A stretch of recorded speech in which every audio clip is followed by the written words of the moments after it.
Last time we saw it. But your blonde hair is showing up really great. That was the last time.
And I don't know who's seen the pictures over there or not, but the first thing you'll notice is how many pictures of my dad are with his eyes closed. The other thing, In fact, the ones we just used, it's about 7 times. the other thing you'll notice is how many different pictures there are. And if there's one thing I've always sort of really respected and loved about my dad is how much he has changed over the years and evolved to be sort of different people for different times. Okay.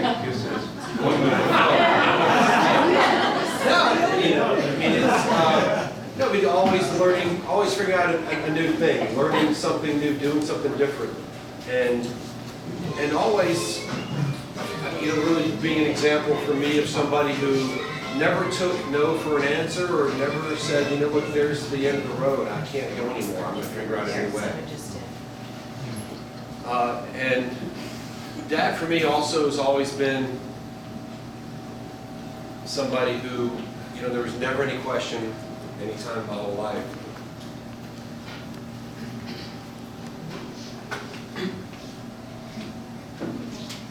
How much I always felt loved. That's, as a father now, it's for something you look at kids and feel about you.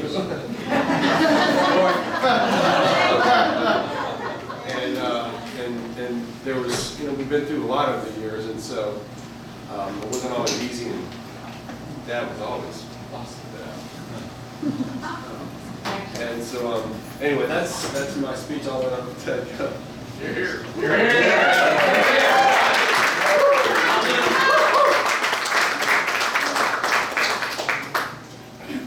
My name is Ted Trainer. Those of you who don't know me, I've for 77.5 years I've known John as my older brother.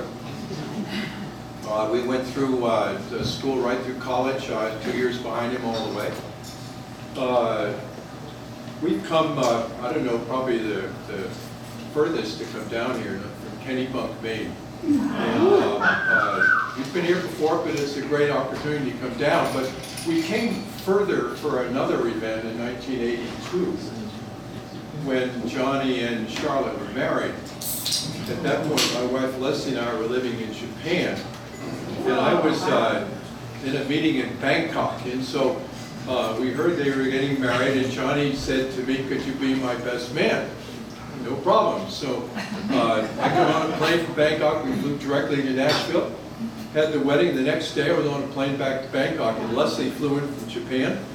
And we left the airport, and she went back to Tokyo, went back to Bangkok. And it was we were delighted to have that opportunity to come a distance to share that moment with my brother and David and John, who were there also as part of it.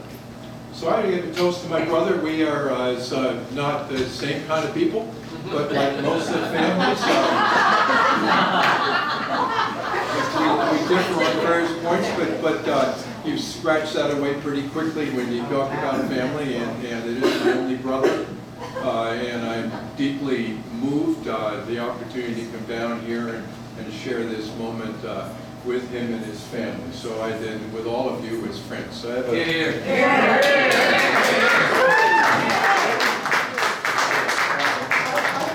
I'm Leslie Trainer. I'm John's sister-in-law. And I must say that he was one of the first people, aside from Teddy's parents, that really gave me a sense of who the Trainers were, because he'd been living in Europe and France, I think, right? He's responsible for us getting married. He had come all this, and Teddy and I, can we confess this in public? We've been living together for 52 years. We've been living together for years. So John was your best man, right? Yeah, John was best man at Teddy's wedding, and he drove us into the city to go to. We spent our wedding night at the Carlisle Hotel in New York City, and I just liked Johnny so much that the thought that he would just kind of disappear that evening was just not bearable. So we invited John to have dinner with us in the bridal suite.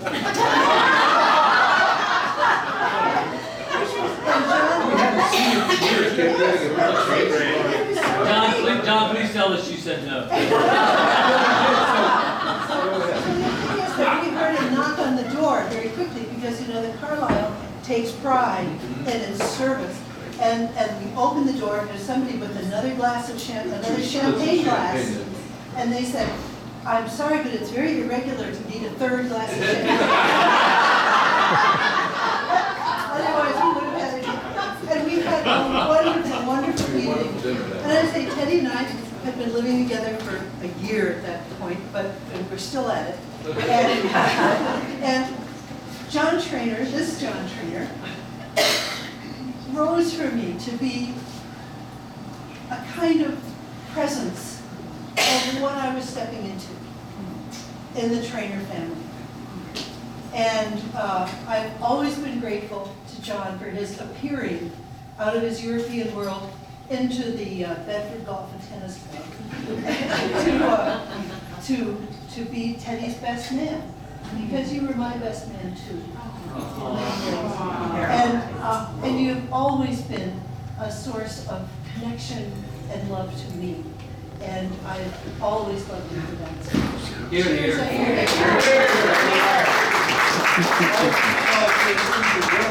Story about this.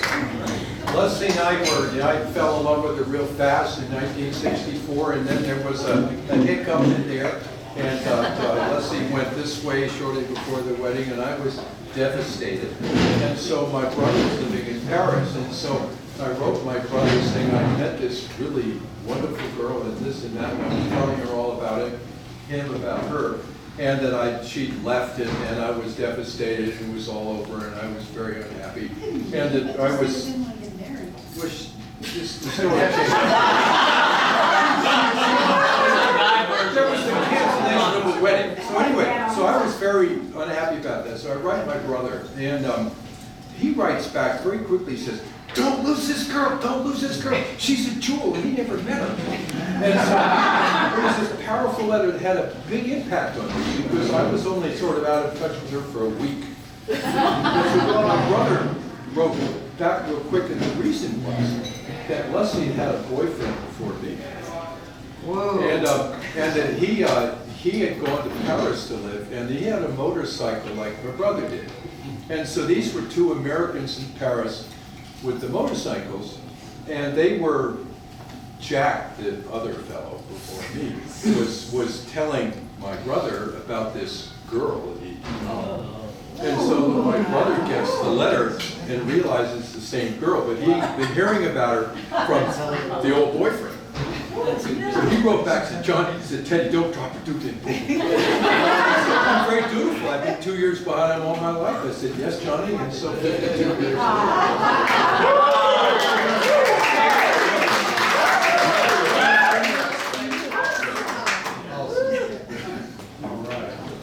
So we have many things to be thankful for. Yeah. So I'm also John Trainer, and I know it's hard to get it all straight. There's actually about 5 of us through the generations. I'm called Johnny. You just heard that. My Aunt Leslie called my dad Johnny as well. I'm also Newland, so We call you John now. John. Right. But the Newland is because we have a son named John, so there's a lot of Johns on the father. Anyway, I just want to say that it's the most, I guess, special moment is looking at these photos, and I can actually see a photo of my dad, and I can remember him in those years like it was yesterday, and that's him my age. And it really brings it strikes you, doesn't it? wow.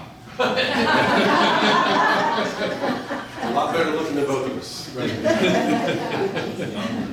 Yeah, you've been quite shaken. There are his pictures.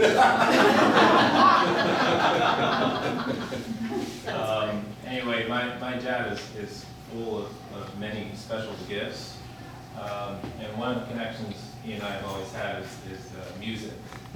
And maybe not everyone knows, but he's a very, very fine musician. He plays several instruments, percussion, 12-string brass, woodwind, you name it. And he passed that along to me. And my entire life I've enjoyed playing music. We sat down at the piano when I was 6 years old. And I just want to thank you again for that, Dad. Please, thank you.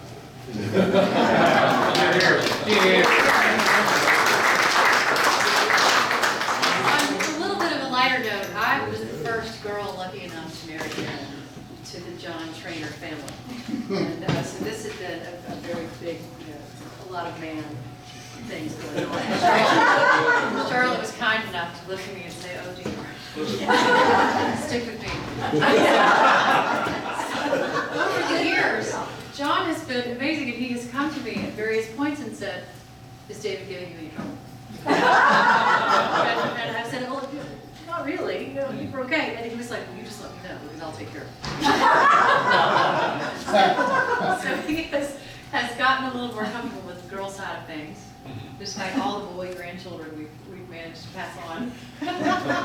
And he is ever present at all the boys' sporting events and really a mainstay in their lives as well. And it's been so important to us to be close to you all and have you all be so present and so giving with all of that. And we are just happy to be here for you tonight. Great question.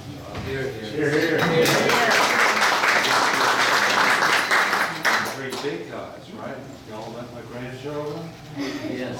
Brownie, James, right there, and Stone. Got the swimmer's haircut. He can't convince him to swim yet. Get there. They're doing football, doing a great job at it. He's still doing soccer, knocking them down. Doing well. Took one for the team today of the game this morning, playing goal. He did well. I don't know if I'm supposed to say anything as your wife or not.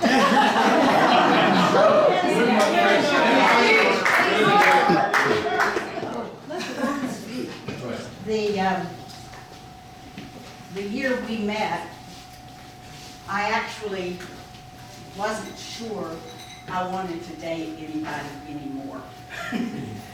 I did go to what was called Nashville Regional Singles Ministry Group, however. And several people had told me about it. And with me, if 3 times you're told something, that's pretty much God telling you something, right? So I went 3 times. I mean, I went once, but after having heard about it 3 times. And this was his first night to go to that meeting. It was my first night to go to that meeting. I saw him walk in and I saw women swarm. I've seen the pictures. I see the pictures, check it out. And I thought, no lady killer for me. I'm saying that. And then, what do you know? He liked my peasant outfit I was wearing that night. It was a Christian party. And we started talking, and then I got to meet Johnny and David, and that was kind of what sealed the deal for his sake. Was I met the 2 boys and fell in love with them, and realized what a great man he was, and fell in love with him. And so the argument that I had put into God that I wasn't going to go to that party, well, God wasn't having any of it, and he told me I was going to the party anyway, and I did. Yeah, what a blessing. So it's been a blessing for me, And a party ever since. and it's been. But I really have been grateful for my good husband, his good family, our wonderful kids. 35 years, is It was 35 in April 30th. Wow. And Here, here. yes. Okay.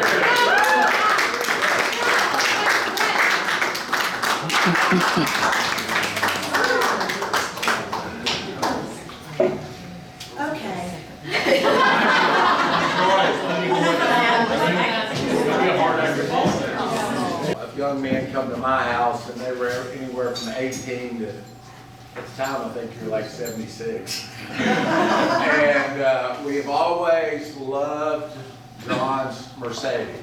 Because we always know that if the church is in debt, we can sell that, we'll have a rent. So that's always one good thing. And the second thing is that he is the only man I've ever been to in a Bible study. And this is why I love this man, that he brings pictures of women with not all their clothes on.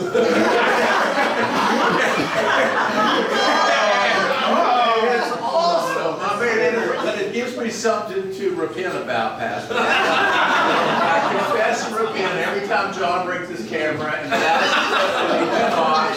Somebody stole his phone, so we didn't get to see any of those cute Russian girls. But I love it, brother. You're the man. You can explain where those pictures I'm not explaining anything.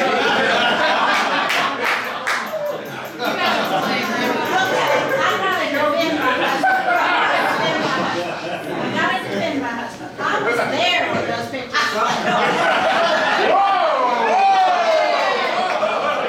Are you in there? I was not in the They were in Africa. And it was land dance. And it was one of their traditions that the male girls parade and dance for the king so he can choose his next wife. Wow, there's 60,000 of them. We happened to be now, I know John's our trip, so, you know, I happened to be there, but anyways, that's. I will say this, there was only 187 pictures.